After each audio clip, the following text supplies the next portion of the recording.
यो हो हेल्थको साथमा B&B Hospital, leading pioneers in healthcare. Nepal National Hospital, where the patient comes first. If you have any sort of health issues, do visit Norvik International Hospital, Green City Hospital, located in Basundhara, Kathmandu.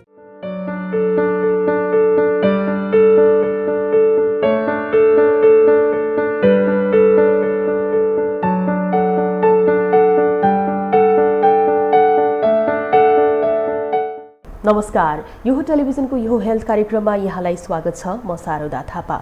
यो health कार्यक्रममा हामी हाम्रो स्वास्थ्यसँग सरकार राख्ने हरेक रोग, त्यसैगरी उपचार विधि, सतर्कता कसरी अपनाउने भन्ने विषयमा विशेषज्ञहरूसँग अन्तरङ्ग कुराकानी गर्दै आइरहेका छौँ। र आजको विषय चाहिँ रहेको छ भाइरसको, विशेष गरी ओमिक्रोन भाइरस अहिले सर्वाधिक रूपमा चाहिँ खतरनाक बनेर आएको छ। सतर्कता अपनाउनु पर्यो भनेर यो सबैतिरबाट निर्देशन भइसकेको छ। सुरुवात दक्षिण अफ्रिकाबाट भएको हो र 10 मुलुकभन्दा बढीमा चाहिँ फैलिसकेको भनेर भनिएको छ। कोरोना भाइरसकै परिवर्तित स्वरूप ओमिक्रोन भाइरस खतरनाक छ त भनिएको छ र यो ओमिक्रोन भाइरस नेपालमा चाहिँ भित्रने सम्भावना कतिको छ। त्यसैगरी चाहिँ अब अहिले सबैतिर हवाई उडान पनि खुला भइसकेको छ, चारैतिर भिडभाड रहेको छ, सभा सम्मेलन गोष्ठी, त्यसैगरी चाहिँ सर्वाधिक रूपमा चाहिँ मानिसहरूको भिडभाड जहाँ चाहिँ सतर्कता पनि अपनाउन छोडिएको छ। जसको लागि आज हामीसँग हुनुहुन्छ वरिष्ठ छाती रोग विशेषज्ञ हुनुहुन्छ उहाँ हुनुहुन्छ डाक्टर नीरज बम र उहाँको कुरा गर्ने हो भनेदेखि उहाँले लामो समयदेखि यो विशेष गरी सरुवा रोगको बारेमा र अझ यो पछिल्लो कोरोना भाइरसले सबैलाई संक्रमित बनाइरहेको अवस्थामा उहाँले सर्वाधिक रूपमा चाहिँ खटिएर काम पनि गर्नुभएको छ र हामी उहाँसँगै आज कुराकानी गर्दैछौँ। डाक्टर साहब, यहाँलाई स्वागत छ कार्यक्रममा। नमस्ते, धन्यवाद। जस्तो अब अहिले एकदमै चर्चाको भाइरस भनौँ होइन, नेपालमा डेल्टा पछि यो जुन चाहिँ नयाँ भाइरस, नयाँ भेरिएन्ट आयो भनेर भनिएको छ, यो चाहिँ विशेष गरी दक्षिण अफ्रिकामा फैलिएको भाइरस भनिएको छ होइन। अब अहिले नेपालको नाम त छैन यो भाइरस फैलिएको भनेर, यसले के कस्तो खालको असर गर्छ, यो के भाइरस हो यो?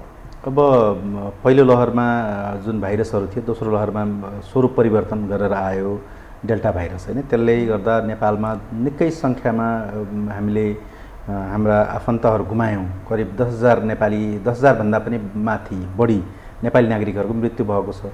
त्यसैले गर्दा यो भाइरसको चाहिँ एउटा प्रकृति नै के छ भने यसले आफ्नो स्वरूप परिवर्तन गर्दै जान्छ। कतिपय परिवर्तित स्वरूपहरू कम चाहिँ सङ्क्रामक अर्थात् चाहिँ कमजोर पनि हुन सक्छन्। तर यो डेल्टा भाइरस पछि आएको 50औं पटक स्वरूप परिवर्तन भएर आएको र यसमा स्पाइक्स प्रोटिन जो भाइरस बाहिर हुन्छन् नि, ती प्रोटिनहरू पनि बढी मात्रामा छन्। 30 भन्दा बढी स्पाइक्स प्रोटिनहरू जो सामान्यतया 20 भन्दा कम नै हुन्छन्। त्यस्तो चाहिँ भाइरसलाई 24 नोभेम्बरमा WHO ले अफ्रिकातिर पत्ता लगाएर त्यहाँ चाहिँ ओमिक्रोन भाइरसको नाम दिएको छ। र यो ओमिक्रोन भाइरसलाई चाहिँ अहिलेसम्म प्रक्षेपण गरे अनुसार धेरै सङ्ख्या बढी जोखिम यसबाट हुने, सङ्क्रामक धेरै हुने र यसले मृत्युदर पनि बढाउन सक्ने भन्ने कुराहरू प्रक्षेपण गरिएको छ अहिले विश्व स्वास्थ्य सङ्गठनबाट। तर पनि अब यसको चाहिँ परिणाम त हेर्न बाँकी नै छ। तर विश्व स्वास्थ्य सङ्गठनको एउटा कुरा चाहिँ के हो भने उनीहरूले भन्दै आएका कुराहरू कोरोना भाइरसको हकमा चाहिँ मिल्दै आएका छन्। डेल्टा भाइरस एकदमै खतरनाक छ र एकदम उच्च सतर्कता अपनाउनुहोस् भनेर उहाँहरूले पहिले नै निर्देशन दिनुभएको थियो। त्यही हामीले परिणाम पनि त्यही भोग्यौँ। कोरोना भाइरसकै स्वरूप परिवर्तन भएर, म्युटेसन भएर आएको हो डेल्टा पछि ओमिक्रोन भाइरस भनेर? अवश्य पनि यो कोरोना भाइरसकै स्वरूप परिवर्तन भएर जेनेटिक म्युटेसन भनौँ न, यसभित्र कोरोना भाइरसका भित्रका मेटेरियलहरू परिवर्तित स्वरूपमा यसको स्ट्रक्चर पनि परिवर्तित भएर आएको छ अहिले। र यो चाहिँ दक्षिण अफ्रिका लगायत चाहिँ अहिले हङकङमा सुरु भएको भन्ने कुरा गरिएको छ। हाम्रो एसियामै पनि र अहिले इटाली, जर्मनीमा पनि यसका केसहरू भेटिसकेको र भारतमा पनि एउटा भेटिएको भन्ने कुरा आएको छ। त्यसैले गर्दा उच्च सतर्कता अपनाउनको निम्ति WHO ले एउटा निर्देशन जारी गरिसकेको छ। झन् न्युयोर्क, अमेरिकाको न्युयोर्कमा त अहिले आकस्मिक काल अर्थात् चाहिँ इमर्जेन्सी सङ्कटकाल लागू भइसकेको छ। अब यो सँगसँगै जस्तो हाम्रो छिमेकी मुलुक भारतमा भेटिएको भनेर भारतले उच्च सतर्कता अपनाउनको लागि निर्देशन दिइसकेको छ त्यहाँको राज्यले नै होइन। र नेपालको सन्दर्भमा चाहिँ के गर्नुपर्छ? अब नेपालमा अहिले अफ्रिकामा यो फैलिराखेको भन्ने कुरा आइराखेको छ। अब यसको परिणाम हेर्न बाँकी नै छ होइन। धेरै कुराहरू मिडियाबाट बाहिर आएको छैन। अब भारतबाट जाने जुन विमानहरू छन्, हाम्रो नेपालबाट त डाइरेक्ट फ्लाइट दक्षिण अफ्रिकाको लागि छैन, तथापि भारतबाट जाने विमानहरू बन्द गरिएका छन् अहिले र त्यहाँबाट पनि लकडाउनको स्थितिमा छ अहिले दक्षिण अफ्रिका। त्यहाँबाट बाहिर पनि नजाने र त्यहाँभित्र पनि नआउने किसिमले व्यवस्था मिलाइएको छ। त्यो देशमा प्रवेश गर्न निषेध गरिएको छ अहिले। भने नेपालमा पनि अहिले दक्षिण अफ्रिका लगायत अफ्रिकन राष्ट्रहरूबाट आउने, मुलुकबाट आउने जुनसुकै यात्रुहरू हुनुहुन्छ उहाँहरूलाई एकदम कडाइका साथ विमानस्थलको डेस्कले हेरिराखेको जस्तो मैले सुनेको छु समाचारमा। र हामीले बोर्डरमा पनि उच्च सतर्कता चाहिँ अपनाउनुपर्छ अहिले, किनभने भारतबाट आउने व्यक्तिहरू पनि ती व्यक्तिहरूसँग घुलमिल भएर आएका हुन सक्छन्, चाहे नेपाली नै किन नहुन्। त्यसैले गर्दा अहिले हामीले बोर्डरलाई एकदम कडाइ गर्नुको विकल्प अहिले छैन र जनस्वास्थ्यका मापदण्ड अनिवार्य रूपले पालना गर्दै जानुपर्छ। त्यो पनि हो फेरि अर्को कुरा होइन, त्यसलाई हामीले बिर्सनु हुँदैन। र भ्याक्सिनको कुरा जहाँसम्म छ यो कामयाबी नहुन सक्छ, अर्थात् कमजोर रहन सक्छ ओमिक्रोन भाइरसको अगाडि भन्ने कुराहरू विभिन्न वैज्ञानिकहरूले भनिराख्नु भएको छ। किनभने यसलाई चाहिँ एन्टिबडी जुन दिन्छ भ्याक्सिनले त्यो पर्याप्त मात्रामा हुँदैन। रोग प्रतिरोधात्मक क्षमता जुन अहिलेको भ्याक्सिनहरूले दिइराखेको छ त्यो चाहिँ यसको लागि पर्याप्त हुँदैन र यसले चाहिँ आफ्नो हिसाबले यो फैलिन्छ र यसले चाहिँ निकै नै हताहती गर्न सक्छ भन्ने कुरा आइराखेको छ। तर पनि यो एउटा यो कोभिड भाइरसकै एउटा संरचना भएको परिवर्तित स्वरूप भएको हुनाले लक्षण त त्यही नै हुने हो। डाक्टर साहब, जस्तो यहाँले भनि नै सक्नुभयो, नेपालकै सन्दर्भमा कुरा गर्ने हो भने पनि अहिले डेल्टा भाइरस चलिरहेको छ र यो पछि अब अहिले दक्षिण अफ्रिकामा देखिएको ओमिक्रोन भाइरसबाट हामी सतर्क हुनुपर्छ, जुन चाहिँ 10 वटा भन्दा बढी मुलुकमा अहिलेसम्मको स्टेजमा चाहिँ फैलिएको छ भनिएको छ होइन।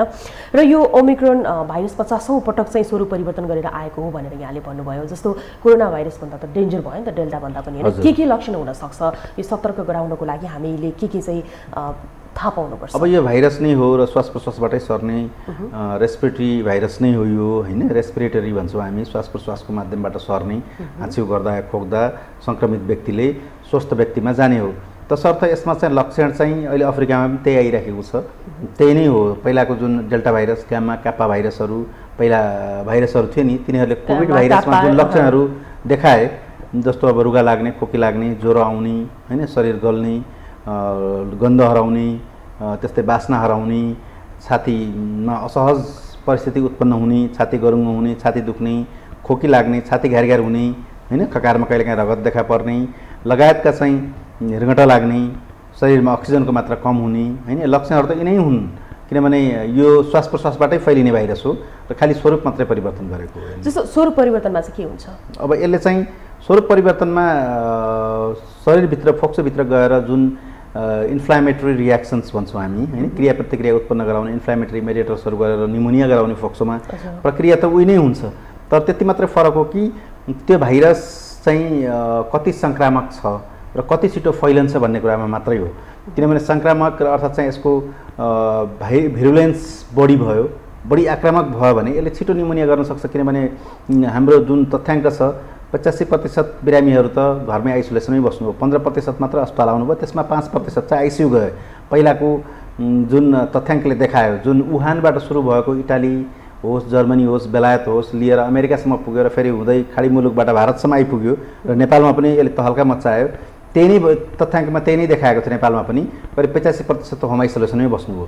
भनेपछि यसमा चाहिँ बढी सङ्क्रामक भयो र यसले बढी हानि गर्ने भयो भने चाहिँ यसले त्यही हो, आइसोलेसनमा बस्नेको दर घट्न सक्छ होइन। करिब 70%, 60% आउन थालेर 40%लाई अस्पताल चाहिन थाल्यो भने त यो झन् खतरनाक भएर जान्छ होइन। अस्पताल भर्ना हुनेको सङ्ख्या वृद्धि हुँदै जाने, छिटो निमोनिया हुने र छिट्टै चाहिँ यसले सङ्क्रमणको अवस्थाबाट गम्भीरतातर्फ डोर्याउने हो भने त परिस्थिति फेरि निकै फरक। जस्तो एकपटक वैशाखको तेस्रो हप्तादेखि लिएर जेठको दोस्रो हप्तासम्म अस्पतालै नपाउने, अक्सिजनै नपाउने स्थिति भयो।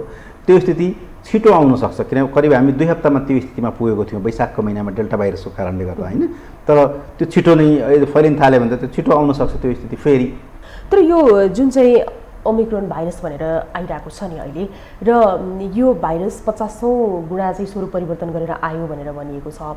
अब योभन्दा अगाडि सतर्कता अपनाउनको लागि जसरी भ्याक्सिन लगाइएको छ त्यो भ्याक्सिनले काम गर्दैन भनेर काम नगर्न सक्छ। किनभने अध्ययनहरू अझ पनि यो भर्खरै आए जस्तो वुहानबाट सुरु हुँदाखेरि कोरोना भाइरसको बारेमा धेरै कुराहरू थाहा थिएनन्। संसारमा अनेक अनुसन्धानहरू भए, प्रयोगशालामा भए, त्यसपछि अस्पतालहरूमा भए, त्यसपछि केही कुराहरू बाहिर आएका हुन् होइन। तथ्य पत्ता लागे, सत्य कुराहरू केही कुराहरू बाहिर, किनभने सुरुमा त अनभिज्ञ नै थियो संसार चिकित्सा विज्ञान। त्यस्तै गरेर अहिले पनि सुरुवाती अवस्था भएको हुनाले चिकित्सा विज्ञान अझै पनि अनभिज्ञ नै छ जस्तो मलाई लाग्छ। भनेपछि यो भ्याक्सिनमै मात्रै भर परेर बस्न पनि भएन। भ्याक्सिनले काम गर्छ या गर्दैन लाई केही हुँदैन भन्नु त्यो त परेन। पक्कै पनि त्यो त अहिले पनि भ्याक्सिन लगाएका बिरामीहरू ट्रायलमै रहिरह्यो नि त। भ्याक्सिनका बिरामीहरू पनि आइराखेका छन् नि अस्पतालमा भर्ना हुनेहरू। कैयौँ बिरामीहरू हामीले अस्पताल आइसियुमा कोभिड वार्ड त अहिले पनि शिक्षण अस्पतालमा चलिराखेकै छ। 33-35 जना बिरामी हुनुहुन्छ, आइसियुमा पनि हुनुहुन्छ र कैयौँ बिरामीहरू त भ्याक्सिन लगाएका बिरामी डबल डोज 2टा डोज भ्याक्सिन लगाएका बिरामीहरू पनि अझै पनि आइसियुमै हुनुहुन्छ र भेन्टिलेटरमा पनि जानुभएको छ। भनेपछि अहिलेको परिस्थितिमा पनि ढुक्काउने अवस्था छैन भने ओमिक्रोनले त के हुन्छ त्यो त पछि पर्खेर हेर्नुपर्ने नै हुन्छ। अब जो स्वस्थ व्यक्ति हुनुहुन्छ जसले डबल डोज भ्याक्सिन लगाउनु भएको छ उहाँलाई पनि चाहिँ सङ्क्रमण भएको र सङ्क्रमण भइसकेपछि एकदमै धेरै गाह्रो भएको भनेर पनि कति बिरामीहरूले भन्नुहुन्छ होइन, तपाईँहरूसँग आइरहनु पनि भयो होला। यो भ्याक्सिन चाहिँ के हो, ट्रायल मात्र हो अहिले भ्याक्सिन यो ट्रायल होइन, पक्कै पनि यिनीहरू एफडिएले एप्रुभ गरेको छ र तर फास्ट ट्र्याकबाट जस्तो जति मात्रामा अनुसन्धान भएर शरीरमा कति काम गर्यो भन्ने भ्याक्सिनले जति मात्रामा अनुसन्धान गरेर first phase, second phase, third phase, fourth phase trial हुन्छ नि, जस्तो चाहिँ धेरै हजारौँको सङ्ख्यामा परीक्षण गर्नुपर्ने जस्तो अहिले नयाँ आउने भ्याक्सिनहरू कम्पनीहरूले चाहिँ फास्ट ट्र्याकबाट अनुमति पाएका छैनन्। अहिले चाहिँ निकै कडाइ गरेको छ एफडिएले। अहिले चाहिँ हजारौँको सङ्ख्यामा परीक्षणहरू गर्न सुरु गरिएको छ। त्यस्तै गरेर ती भ्याक्सिनहरू अलिक छिटो ल्याइएको मात्रै हो, किनभने मानवताको निम्ति अर्थात् केही क्लजहरू हुँदो रहेछन् एफडिएको जसले चाहिँ एप्रुभ गर्छ संसारमा, अमेरिकाको संस्था एउटा, र केही कारणले गर्दाखेरि फर द के अरे बेनिफिट अफ पब्लिकमा चाहिँ केही कुराहरूमा चाहिँ छिटो फास्ट ट्र्याकबाट एप्रुभ गर्नुपर्ने हुँदो रहेछ। त्यसैले गर्दा ती केही कम्पनीहरू जस्तो फाइजर भयो, मोडर्ना भयो, एस्ट्राजेनेसिया, त्यस्तै गरेर अक्सफोर्ड होइन लगायत चाहिँ भ्याक्सिनहरूलाई छिटो चाहिँ उनीहरूले पर्मिसन चाहिँ दिएका हुन् फास्ट ट्र्याकबाट। अब त्यो तर पनि अझ पनि के देखिन्छ भने अहिले पनि यी भ्याक्सिनहरू कामयाबी नभएका छैनन्, किनभने भ्याक्सिन लगाइसकेका व्यक्तिहरूमा एन्टिबडी परीक्षण गरेर हेर्दाखेरि उच्च नै रहेको अर्थात् लिमिटभन्दा बढी नै जति चाहिने हो त्यति रहेको भेटिन्छ। तथापि अब कहिलेसम्म यो कामयाबी रहन्छ 6-8 महिना 10 महिना भन्ने कुरा चाहिँ अझ पनि अनभिज्ञ नै छ। अब भ्याक्सिनको त्यो टाइम ड्युरेसन होला नि कति समयको लागि, त्यसमा कम्पनीहरूले त धेरै समयसम्म र बुस्टर थप्यो भने यो त धेरै लाइफ लङ काम गर्छ भन्ने कुराहरू भन्नुहुन्छ निर्माताहरू। त्यो त उहाँहरूको कर्तव्य नै हो। कुनै पनि उद्योगले अर्थात् कम्पनीले आफ्नो सामान बनाएको राम्रो छ भनेर क्लेम गर्नु त त्यो पोलिसी नै हो उनीहरूको होइन। तर पनि अब 6-8 महिनामा कम भएर जाने हो कि रोग प्रतिरोधात्मक क्षमता जुन प्रदान गरेको छ एन्टिबडी भन्ने चाहिँ लागिराखेको छ, किनभने अहिले बिरामीहरू 6-7 महिना भइसकेका बिरामीहरू चाहिँ अस्पताल आइराख्नु भएको छ। अब डाक्टर साहब अर्को एउटा कुरा नि जस्तो ओमिक्रोन भाइरसको त फेरि हामी कुरा गर्नु नै छ होइन, यो बिचमा चाहिँ नेपालमा र भारतमा भनौँ न केही मुलुकहरूमा चाहिँ यो कोरोना भाइरस जसरी चाहिँ फैलिएको थियो त्यो चाहिँ कम हुँदै गएको थियो। यो कम हुँदै जानु चाहिँ के भ्याक्सिन थियो या सतर्कता थियो, के थियो? अब यसमा चाहिँ मलाई लाग्छ उच्च सतर्कता जनस्वास्थ्यका मापदण्डहरू पालना गरिए। तथापि अहिले सभा सम्मेलनहरू त अहिले सुरु भइसके दसैँ तिहारपछि होइन, र एउटा प्रक्षेपण पनि गरिएको छ कि दसैँ तिहारपछि फेरि नेपालमा बढ्न सक्छ। तर अहिले चाहिँ सौभाग्यवश सङ्ख्याहरू बढेको छैन। अहिले लगभग 187-200मा पोजिटिभ रेट आइराखेको छ। तथापि तर अस्पतालमा विशेष गरेर सरकारी अस्पतालहरूमा भर्ना हुने क्रम चाहिँ केही सङ्ख्या घटे तापनि भर्ना चाहिँ भइराख्नु भएको छ। निजी अस्पतालको चर्को शुल्कका कारण हुनसक्छ या चाहिँ बाहिरबाट रिफर भएर नै सरकारी अस्पतालमा आएको कारणले गर्दा हुनसक्छ। तथापि घटेको चाहिँ पक्कै पनि छ। तर पनि अब एउटा प्रक्षेपण के गरिएको दसैँ तिहारपछि बढ्न सक्छ, त्यसमा चाहिँ हामीहरू एकदमै अलर्ट भएर हेरि चाहिँ राखेको छौँ। त्यसैले कोभिड वार्डहरू चलाइराखेको छौँ। आइसियु सङ्ख्या त्यतिकै सङ्ख्यामा छन् र फेरि अहिले ओमिक्रोन भाइरसको यस्तो निर्देशन नै आइसक्यो सतर्क भएर बस्ने भनेर, त्यसैले हामीहरू तयारीमा चाहिँ छौँ। जस्तो नेपालमा चाहिँ डेल्टा भाइरसबाट हामी अवेर हुनु पर्यो, सतर्कता अपनाउनु पर्यो होइन।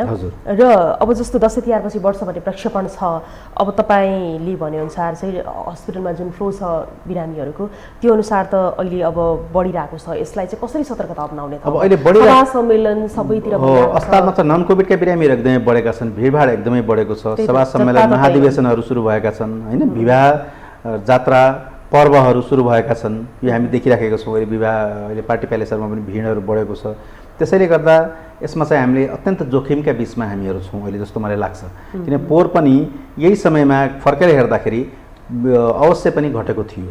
पोहोर पनि होइन, पोहोरकै तथ्याङ्क हामीले हेऱ्यौँ भने पुष माघमा त एकदमै घटेर गएको थियो कोभिड, फागुनपछि केही बढेको आभास भएको थियो। र अहिले पनि अहिले जुन भिडभाड बढ्दैछ नि त्यसले गर्दा चाहिँ बढाउन सक्ने चाहिँ सम्भावना छ र यतातिर भ्याक्सिन लगाएको पनि 6-8 महिना धेरैलाई पुगिसकेको छ। त्यसैले गर्दा रोग प्रतिरोधात्मक क्षमता दिने एन्टिबडिजहरू पनि घट्न सक्छन्। घट्यो भने पक्कै पनि फेरि माघ फागुनतिरबाट सुरु हुन सक्ने सम्भावना चाहिँ कोभिडको छ जस्तो मलाई लाग्छ। या स्वरूप परिवर्तन भएको भाइरस पनि आइदिन सक्छ बिचमा, जस्तो डेल्टा भाइरस पनि स्वरूप परिवर्तन गरेर भारतबाट आयातित हो। त्यसैले नयाँ भाइरसहरू स्वरूप परिवर्तित भएकै कोरोना भाइरसका नयाँ संरचनाहरू आइदिन सक्छन्। जस्तो यो अहिलेको ओमिक्रोन भाइरसबाट अब सतर्कता अपनाउनु पर्यो भनेर निर्देशन सबैतिरबाट भइसकेको छ होइन। यो बिचमा चाहिँ ओमिक्रोन भाइरस नेपालमा भित्रने सम्भावना कतिको छ भनेर हामीले प्रक्षेपण गर्न सक्छौँ? अवश्य पनि, किनभने अब यो भारत त यस्तो मुलुक हो जहाँ संसारमा सबैभन्दा बढी आवत जावत हुन्छ होइन। बम्बई, दिल्ली, मद्रास, चेन्नई हेरौँ, हैदराबाद हेरौँ, जहाँबाट हजारौँ फ्लाइटहरू। त्यसले गर्दा साउथ अफ्रिकाबाट भारतबाट प्लेन साउथ अफ्रिकै जानुपर्छ भन्ने पनि छैन। युरोपमा भएको हुनसक्छ, अमेरिकामा भएको हुनसक्छ, आइसकेका र लक्षण नदेखिएका बिरामीहरू हुन सक्छन् अथवा व्यक्तिहरू नागरिकहरू हुन सक्छन्। त्यहाँबाट घुलमिल भएर भारतमा केही फैलिन थाल्यो भने त अवश्य पनि नेपालमा प्रवेश गरि नै हाल्छ यो जस्तो मलाई लाग्छ। त्यसैले गर्दा कुनै पनि बेलामा आउन सक्छ। तर यति कुरा हो कि अब हामीले पर्खेर हेर्नुपर्नेछ ओमिक्रोन WHO ले भने जस्तै साँच्चै सङ्क्रामक र गम्भीर छ या छैन। यदि गम्भीर रहेछ भने त पक्कै पनि नेपालमा प्रवेश गर्न सक्छ। अब कतिले त फेरि यो एकदमै हुँ मात्र चलाइएको छ, यो भाइरस त पहिला पनि आइरहन्थ्यो, मान्छेहरूलाई थाहा नभएको, अहिले चाहिँ एजुकेसन र यो पब्लिक विशेष गरी चाहिँ सोसियल प्लेटफर्मको कारणले गर्दाखेरि डिजिटल जुन प्लेटफर्मबाट जे पनि तुरुन्तै इमिडिएटली हामीलाई थाहा हुन्छ नि, यो कारणले मात्रै यस्तो भएको भनेर अलिकति हुन्छ नि विश्वास पनि गर्नुहुन्न क्या फेरि? अब यो मिडिया र नेटवर्क त एकदमै छिटो छ होइन। अफ्रिकामा के भइराखेको छ यहाँ विथिन मिनट्समा आइपुग्छ। संसार ग्लोबल भिलेज भइसक्यो, त्यो त पक्कै पनि हो होइन। तर पनि अफवाह फैलाइएको जस्तो चाहिँ मलाई लाग्दैन। WHO साँच्चैकै जिम्मेदार संस्था हो र पहिला पनि डेल्टा भाइरस आउनु अगाडि पोहोर साल फागुनकै महिनामै WHO ले निर्देशन जारी गरिसकेको थियो, कडाउ अब चाहिँ एकदमै अप्ठ्यारो परिस्थिति सिर्जना हुनसक्छ भनेर। र उहाँहरूले प्रक्षेपण गरे जस्तो मृत्यु त भएन, लाखौँको सङ्ख्यामा उहाँहरूले भनिदिनु भएको थियो। तथापि किनभने हामीहरू सफल भयौँ र नेपाली नागरिकहरूले संयमता पनि अपनाए, सचेतता र सुरक्षात्मक व्यक्तिगत सुरक्षात्मक उपायहरू अपनाउनु भयो। त्यसले गर्दा हामीले उनीहरूले भने जस्तो जनधनको क्षति त खेप्नु परेन, विशेष गरेर नागरिकहरूको। तथापि चाहिँ मृत्यु त निकै सङ्ख्यामा भयो र कोलाहलको परिस्थिति आइपुगेको थियो। त्यसैले गर्दा हामी सतर्क चाहिँ पक्कै पनि हुनुपर्छ। किनभने स्पेनिस फ्लूले हेर्नुहोस् त करोडौँ मान्छेको ज्यान गएको थियो, 100 वर्ष अगाडि भएकोले वर्षौँसम्म चलेको थियो। त्यसैले कोभिड भाइरस पनि मलाई लाग्छ यो यत्तिकै सजिलै छिट्टै चाहिँ जाला जस्तो मलाई लाग्दैन। अहिले घुसको आगो जस्तो अहिले चाहिँ 1-2 जना 2-3 जना मृत्यु भइराखेकै छ। यसले वर्षौँ गयो भने त फेरि आगो दन्किन सक्छ। अर्को एउटा कुरा नि डाक्टर साहब, जस्तो यो भाइरस चाहिँ म्युटेसन भइरहन्छ, स्वरूप परिवर्तन गरिरहन्छ र एकपछि अर्को जुन चाहिँ हामीले नामहरू WHO ले दिएको नामहरू भनिरहेछौँ, अहिले ओमिक्रोनसम्म आइपुग्यो होइन। यो भाइरस चाहिँ कस्तो स्टेजमा र कस्तो इन्भाइरोमेन्टमा चाहिँ बढी त्यो खतरनाक भएर चाहिँ म्युटेसन हुन्छ, स्वरूप परिवर्तन हुन्छ? अब भन्न सकिँदैन यो त होइन। यो त अब भाइरसको कुरा हो। भाइरस त करिब सजीव र निर्जीवकै बिचमा छ। सजीव पनि भन्नु मिल्दैन, निर्जीव पनि भन्नु मिल्दैन। के प्रक्षेपण गरिएको थियो भने जाडो महिनामा विन्टरमा धेरै फैलिन्छ भन्ने कुरा गरिएको थियो। आखिर त्यस्तो भएन। जब गर्मी सुरु भयो स्वाट्टै बढेर गयो होइन। किनभने भाइरल इन्फेक्सन्सहरू, श्वास प्रश्वासका भाइरसहरू, specially adeno virus, rhino virus, influenza भाइरसहरू त अहिले हावाको आर्द्रता मात्रा कम हुन्छ, प्रदूषण बढ्छ जाडो महिनामा होइन, सुक्खा हावा हुन्छ। त्यो कारणले गर्दा शीतको मात्रा पनि कम हुन्छ पानी हावामा। त्यो कारणले गर्दाखेरि विशेष गरेर जाडो महिनामा होइन बढी फैलिने हुन्छ श्वास प्रश्वासका फ्लूहरू होइन, रुगाखोकी, ज्वरोहरू। तर ठिक्कै उल्टो श्वास प्रश्वासबाटै फैलिने भाइरस चैत वैशाखबाट फैलेर गयो। जेठ असाढमा यसले त यसले आतङ्कै मच्चायो होइन। त्यसैले गर्दा यसको यसै भनेर भन्न सकिने स्थिति चाहिँ छैन। अझ पनि अध्ययनहरू हुँदैछन् र विशेष गरेर यदि ओमिक्रोन भाइरसले संसारमै तहल्का मचाउन थाल्यो भने यसको अध्ययन एकदमै डेप्थ रूपमा जान्छ, एकदमै गहन अध्ययन हुन्छ। यदि यो यत्तिकै हराएरै सतर्कता त भनिराखिएको छ, हामीहरू उच्च सतर्कता अपनायौँ, जनस्वास्थ्यका मापदण्ड अनिवार्य रूपले पालना गऱ्यौँ, भ्याक्सिनको पहुँच बढाउँदै गइयो भने हराएर पनि जान सक्छ। जस्तो अहिलेसम्म जति भाइरसहरू फैलिए नि ती भाइरसहरूकै कुरा गर्ने हो भनेदेखि रोक्न सकिएन होइन। अब पटक पटक परिवर्तित भएर आउँछ, त्यो हिसाबले गर्दाखेरि पनि अब यसै भन्न सकिने अवस्था त छैन होइन। यो बिचमा चाहिँ जस्तो ओमिक्रोन भाइरस भनेको कस्तो होला, यसको लक्षण कस्तो देखा पर्छ होला भनेर कति जिज्ञासा त छ नि। अब हाम्रो नेपालमा त आएको छैन र अन्य मुलुकमा पनि अलिक कम छ। अहिले नै सतर्कता अपनाउनुको लागि मात्र सबैलाई चाहिँ सचेत गराइएको छ। यो बीचमा चाहिँ यसको लक्षण चाहिँ कस्तो कस्तो हुन्छ? अब यहाँले थाहा पाए अब नेपालमा नआएको त भन्न मिल्दैन, आइसकेको पनि हुनसक्छ। जेनेटिक सिक्वेन्सिङ गऱ्यो भने जेनेटिक सिक्वेन्सिङ भन्ने हुन्छ यसको प्रयोगशालामा, त्यो गरियो भने पत्ता लाग्ने हो होइन। अब यो गर्नको लागि नेपाल सरकारले सजागता कतिको देखाइराखेको छ मलाई थाहा भएन, तर पनि लक्षण त मैले अघि नै भने जस्तै खासै फरक यो श्वास प्रश्वासकै भाइरस हो, रेस्पिरेटरी भाइरस हो यो होइन। त्यो फोक्सोमै गएर यसले सङ्क्रमण बढाउने हो, न्युमोनिया गर्ने हो र ग्यास एक्सचेन्ज प्रक्रिया जुन चाहिँ छ नि, अक्सिजन लिने र कार्बन डाइअक्साइड फाल्ने, यो प्रक्रियालाई अवरुद्ध गरेर अक्सिजन कमी गराउने हो शरीरमा र त्यही रुगाखोकी, ज्वरो, छाती घ्यारघ्यार हुने, छातीमा असमञ्जसता उत्पन्न हुने होइन, न्युमोनियाकै लक्षणहरू देखिएर आउने हो जस्तो मलाई लाग्छ। अब ओमिक्रोन भाइरसबाट हामी नेपालीहरू बस्नको लागि के गर्नुपर्छ? अब त्यही हो, पहिला त सरकारी स्तरबाट अहिले विमानस्थलका डेस्कहरूमा एकदम कडाउ गरिएको छ, विशेष गरेर अफ्रिकी मुलुकबाट आउनेहरूलाई। तर त्यतिले मात्रै पुग्दैन, किनभने अफ्रिकी मुलुकबाट आउनेहरू मात्रैले चाहिँ यो सार्न सम्भव छैन, किनभने पहिल्यै आएर बसिसकेका हुनसक्छन्। भारतमा फैलिएको कुरा, युरोपमा फैलिएको कुराहरू हुनसक्छ होइन, त्यहाँ निकै फैलिन थाल्यो भने त्यहीँबाट आएका मान्छेहरूमा पनि देखिन सक्छ। त्यसैले अब कडाउ चाहिँ गर्नुपर्छ। क्वारेन्टाइनका कुराहरू छन्, आइसोलेसनका कुराहरू छन्, यिनीहरूलाई निर्देशिका जारी भएअनुसारै गराउनुपर्छ। अब र त्यस्तै गरेर हाम्रो जुन भारतसँग जोडिएका नाकाहरू छन् नि, त्यहाँ पनि डेस्कहरू, हेल्थ डेस्कहरू राख्नुपर्छ, कडाउ गर्नुपर्छ। आइसोलेसन र क्वारेन्टाइनलाई बढाउनुपर्छ र जनचेतना फैलाउने कामहरू कुनै पनि रूपमा नेपाल सरकारले कमी राख्नु हुँदैन। हाम्रो जुन नागरिक कर्तव्यमा छन् जनस्वास्थ्यका मापदण्ड अनिवार्य रूपले पालना गर्ने, मास्क लगाउँ होइन, सामाजिक दूरी कायम गरौँ, सरसफाइमा ध्यान दिउँ, हातको सरसफाइ गरौँ। त्यस्तै गरेर भ्याक्सिन सकेसम्म, अहिले त 12 देखि 18 पनि सुरु भइसक्यो, भ्याक्सिन खोप कार्यक्रममा सहभागी हौँ जसरी भए पनि होइन। त्यो गऱ्यो भने बचिन्छ कि अझै फैलिँदैन कि भन्ने आशा चाहिँ छ। अब यो आश मात्र गर्ने कुरा भयो। हजुर, भ्याक्सिन लगाइसकेपछि पनि डबल डोज भ्याक्सिन, अघि अलिकति कुरा त गऱ्यौँ, भ्याक्सिन डबल डोज लगाइसकेपछि पनि नि सङ्क्रमण हुँदाखेरि किन गाह्रो हुन्छ? अब मृत्यु नै भएका धेरै घटनाहरू देखिएका छैनन्। एउटा कुरा चाहिँ प्रमाणित के भएको छ भने हामीले पनि अध्ययन गरिराखेकै छौँ, तथ्याङ्कहरू लिँदैछौँ। त्यसमा भ्याक्सिन लगाएका मान्छेहरूलाई चाहिँ त्यति गम्भीरतातर्फ चाहिँ त्यति सङ्ख्यामा चाहिँ लगेको पाइएन र गम्भीर हुनबाट चाहिँ जोगाएकै छ जस्तो मलाई लाग्छ। तर पनि अब भ्याक्सिनको अवधि र कहिलेसम्म एन्टिबडी, रोग प्रतिरोधात्मक क्षमता शरीरमा प्रदान गरिराख्ने हो त्यो त अनभिज्ञ नै छौँ अझै पनि हामी। तर पनि भ्याक्सिन लगाएका व्यक्तिहरूलाई बाँच्न चाहिँ अलि सजिलै भएको जस्तो मलाई अनुभव भएको छ होइन, र गम्भीरतातर्फ जानुभएको छैन। तर पनि भ्याक्सिन लगाए तापनि ढुक्क चाहिँ हुनु हुँदैन। जनस्वास्थ्यका मापदण्ड अनिवार्य रूपले पालना गर्दै जानुपर्छ। भ्याक्सिन लगाएर आफूलाई पूर्ण सुरक्षित भएँ भन्नु ठान्नु चाहिँ हाम्रो लागि आजको दिनमा चाहिँ मूर्खता नै हुन्छ। मूर्खता हुन्छ। अब यो सँगसँगै छ नि, डाक्टर साहबले भन्नुभयो सरकारी हस्पिटल भएको हुनाले हो कि के हो, बिरामीहरूको फ्लो बढेको छ भनेर। अब यो बिचमा जस्तो कोरोना भाइरस नेपालमा अलिक कम भयो भनेर सरकारी तौरबाट चाहिँ निगरानी कम भएको हो तपाईँलाई लाग्छ? अवश्य पनि यस्तो त भइसकेको जस्तो मलाई लाग्छ, किनभने हामीले 72 सालको भूकम्पमा को बेलामा सरकारले मापदण्ड बनायो, निर्देशिकाहरू बनायो, एकदम कडाउ गरेको थियो 1-2 वर्ष। त्यसपछि अहिले त हामी कतै पनि गयौँ भने भूकम्पका त कुरा सबै बिर्सिसक्यौँ।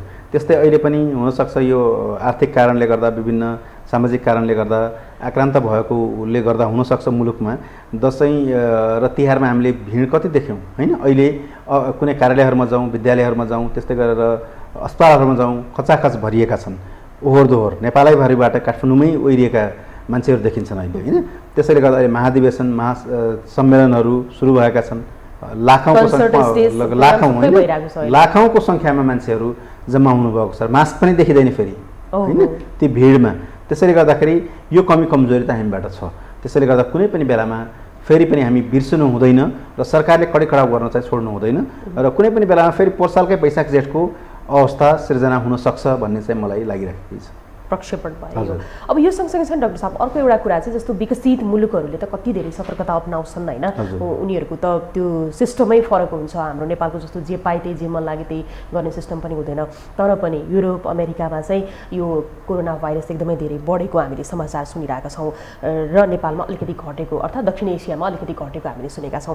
यसमा चाहिँ के कारण, यो इन्भाइरोमेन्टले हो या प्राकृतिक चाहिँ जुन अब भ्याक्सिनको पहुँच कति भयो भन्ने कुरा पनि एउटा महत्त्वपूर्ण भर पर्छ र अर्को जुन स्वास्थ्यका मापदण्डहरू कति पालना गरिए र अर्को कुरा हामीभन्दा अगाडि उहाँहरूले भ्याक्सिन लगाउनु भएको थियो, सायद त्यसको असर कम भएर हो होइन, र चाहिँ या भाइरसले म्युटेसन होइन नयाँ किसिमको स्वरूप परिवर्तन गरेर आएको भाइरस हुनुपर्छ ती देशहरूमा, विशेष गरी जर्मनी, अस्ट्रिया हेरौँ हामी होइन, युरोपका केही देशहरूमा त लकडाउनै भइसकेको छ फेरि होइन। त्यसरी विभिन्न कारणहरू हुनसक्छ र नेपालमा चाहिँ अहिले यात्रुहरू कमै छन् जस्तो लाग्छ मलाई, फ्लाइटहरू पनि नियमित रूपमा भएका छैनन् र हाम्रो पर्यटकहरूको सङ्ख्या पनि एकदमै कम देखिएको छ त अहिलेसम्म। ती कारणहरूले गर्दाखेरि चाहिँ नेपालमा कमी र त्यहाँ बढेको हुनसक्छ र हामीले पहिला पनि वुहानबाट जाँदाखेरि युरोपमै गएको, युरोपमा तहल्का मचाइसकेपछि अमेरिका हुँदै खाडी भएर भारतबाट नेपाल आएको, त्यसरी यदि स्वरूप परिवर्तन गरेर आएको रहेछ भने त पक्कै पनि ती भाइरसहरू फेरि अमेरिका हुँदै खाडी मुलुक हुँदै भारतबाट नेपाल प्रवेश गरिहाल्छन् होइन। भनेपछि अहिलेको लागि हामीले भारतसँग चाहिँ सतर्क हुनु पर्यो, बोर्डरहरू चाहिँ एक्ज्याक्टली पहिला पनि त्यही भएको थियो नि, जब दिल्लीबाट चाहिँ हताहतीको सङ्ख्या अथवा चाहिँ नागरिकहरूको धेरै मृत्यु हुन थालेको हामीले मिडियाहरूमा देख्यौँ, त्यसको केही दिनपछि त काठमाडौँमा सुरु भयो नि होइन, त्यहाँ कम हुँदै गयो यहाँ सुरु भयो फेरि, त्यो भएको थियो। त्यसैले गर्दा हामीहरू भारतसँग चाहिँ निकै नै कुनै पनि किसिमले सामाजिक आर्थिक धार्मिक रूपमा एकदमै जोडिएकै छौँ र यो रोगमा पनि त्यही नै हुनेवाला छ। यदि त्यहाँ फैलिन थाल्यो भने नेपालमा पनि पक्कै पनि यो फैलिहाल्छ। सरकारले तत्काल भारतीय सीमाहरूमा हेल्थ डेस्क राख्नु पर्यो र प्रवेश गर्ने यात्रुहरूलाई निगरानी चाहिँ कडाइका साथ गर्नुपर्ने हुन्छ आजको दिनमा चाहिँ। अब यो सँगसँगै धेरै खालका बिरामीहरू हुनुहुन्छ होइन, अब धेरै खालको बिरामी अन्य रोगको बिरामीलाई पनि यो कोभिड सङ्क्रमणले त एकदमै नराम्रो असर गर्छ नि त। त्यो हिसाबले गर्दाखेरि चाहिँ अब हामी के सजेस्ट गर्छौँ यो ओमिक्रोन भाइरसबाट बस्न र समग्र रूपमा कोरोना भाइरसबाट बस्नको लागि? अहिले त्यही नै हो सबैभन्दा बलियो अस्त्र भनेको त सतर्कता, जनस्वास्थ्यका मापदण्ड अनिवार्य रूपले पालना गर्ने होइन, भिडभाडहरू भइराखेका छन् यसमा सकेसम्म कम जाने होइन, गए पनि मास्क अनिवार्य रूपले प्रयोग गर्ने र सभा सम्मेलनहरूमा पनि नगएको धेरै राम्रो होइन। ओमिक्रोन भाइरस ओमिक्रोन भाइरस नेपालमा आइसकेको त पक्कै जानकारी छैन अहिलेसम्म, तर आयो भने के कस्तो स्टेज होला?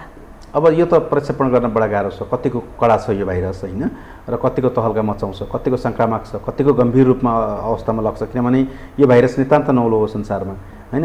कोभिडका जति पनि संरचनाहरू परिवर्तन भएर आउँदै गरेका भाइरसहरूको केही भन्न सकिने अवस्था छैन। पहिला पनि इन्डियाबाटै नयाँ किसिमको भाइरस म्युटेसन भएर आएको थियो, तर त्यसले एकदमै कमजोर रहेछ, खासै असर गरेन होइन। त्यस्तै गरेर अब यसले कस्तो गर्छ यो त भविष्यमा नै भन्न सकिन्छ, तत्कालै अहिले यसै होला भनेर भन्न सकिँदैन। तथापि विश्व स्वास्थ्य सङ्गठनले एकदम कडाइका साथ आउन सक्छ र यसले फेरि निकै नै नागरिकको ज्यान लिन सक्छ भन्ने कुरा चाहिँ प्रक्षेपण गरिराखेको अवस्था। सतर्कता चाहिँ अपनाउनै पर्छ, यो चाहिँ हामीले जीवन शैलीसँगै सँगालेर लग्नुपर्छ। अब सरकारले पनि जिम्मेवार भएर चाहिँ सरकारले जिम्मेवार भएर अलरेडी रेडी त हुनु पर्यो नि, अलरेडी स्वास्थ्य संरचनाहरूलाई मजबुत गर्नु पर्यो, जनशक्तिहरूलाई फेरि मार्जन गर्दै लगेर सुदृढ गर्नु पर्यो होइन, र एकदमै सतर्क अवस्थामा चाहिँ तयारी अवस्थामा चाहिँ रहनुपर्ने हुन्छ। Thank you so much doctor साहब यहाँलाई जानकारीको लागि। दर्शकवृन्द, हामी यति बेलासम्म यो टेलिभिजनको यो हेल्थ कार्यक्रममा डाक्टर निरज बमसँग कुराकानी गरिरहेका थियौँ ओमिक्रोन भाइरसको बारेमा, कसरी सतर्कता अपनाउने भन्ने विषयमा, र यिनै कुराकानीसँगै स्वस्थ रहनुहोला भन्दै आजको लागि कार्यक्रम यो हेल्थबाट शारदा थापा बिदा हुन्छु। यो टेलिभिजन हेर्दै गर्नुहोला। नमस्कार।